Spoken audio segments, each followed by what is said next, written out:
See, love makes the world go round. Yeah. Some of the things that we have been talking about are so very important. I just want to briefly review 2 or 3 of the things that we have said. The very first Bible prophecy was about the wounding of Christ, Genesis 3:15. Many Christian groups make much of the second advent, but unless you're clear on the meaning of the first advent, the second advent is bad news. Who wants to greet the returning judge if you're not sure you're right with him?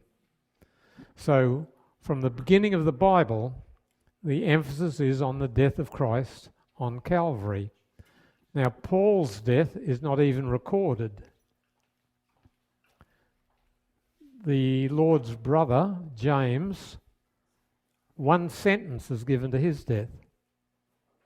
But to Christ's death, half of the Gospel of John is on Passion Week, and from a half to a third of Matthew, Mark, and Luke are on the week in which Christ died.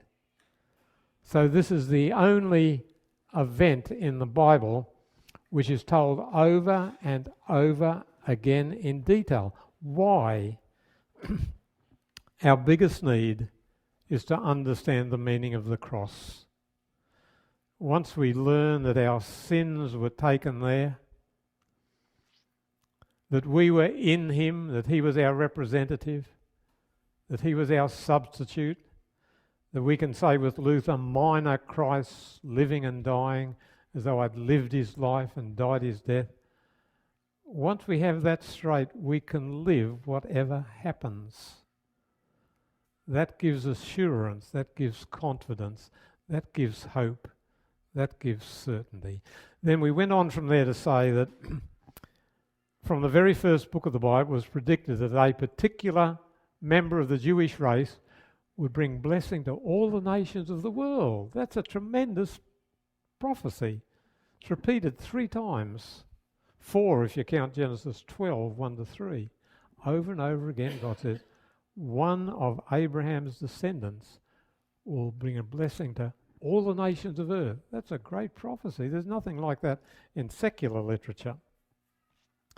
Then we looked at Isaiah 40-66, the second major division, and we noticed it's in 3 separate books of 9 chapters each.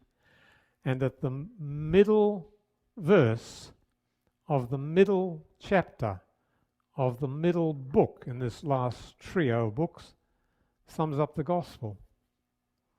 He was wounded for our transgressions, bruised for our iniquities.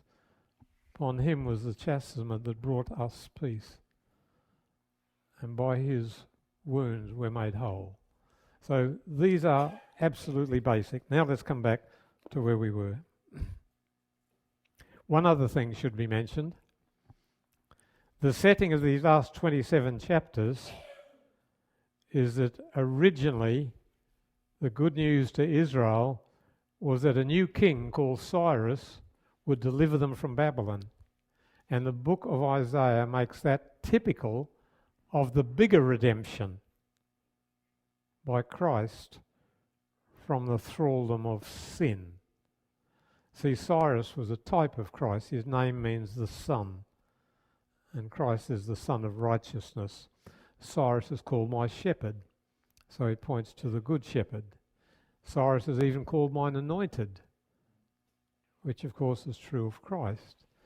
So when Cyrus conquered Babylon and let the Jews go free and even had all the temple treasures restored, he was a type of Christ who would rescue us all from the bondage of sin and restore us to freedom. So that's one other thing you should keep in mind. Please now look at verse 7. He was oppressed and afflicted, yet he didn't open his mouth. He's led like a lamb to the slaughter, and as a sheep before her shearers is dumb, so he did not open his mouth. Notice twice, he did not open his mouth. How many times I've prayed, Lord, help me to keep my big mouth shut. How many times I've prayed, Lord, help me to think before I speak. How many times I've spoken spontaneously in a group and later regretted it. You rarely regret saying too little. We often regret saying too much. But here it says twice about Christ. Didn't open his mouth. Look at the end of verse 9. Nor was any deceit in his mouth. You know, the old doctors, the traditional doctor would say, stick out your tongue.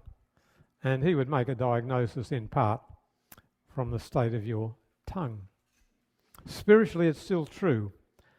We've just looked at 3 statements about Christ's control of speech. I want to read you something about this issue. I find it condemns me, and you may find the same. This is a comment on the words of Christ, let your speech be yea, yea, nay, nay, whatever's more than these is the evil one, Sermon on the Mount. Now here's a comment. These words condemn all those meaningless phrases and expletives that border on profanity. They condemn the deceptive compliments, the evasion of truth, the flattering phrases, the exaggeration, the misrepresentations in trade that are common in society and in the business world. They teach that no one who tries to appear what he is not, or whose words do not convey the real sentiment of his heart, can be called truthful. If these words of Christ were heeded, they would check the utterance of evil surmising and unkind criticism.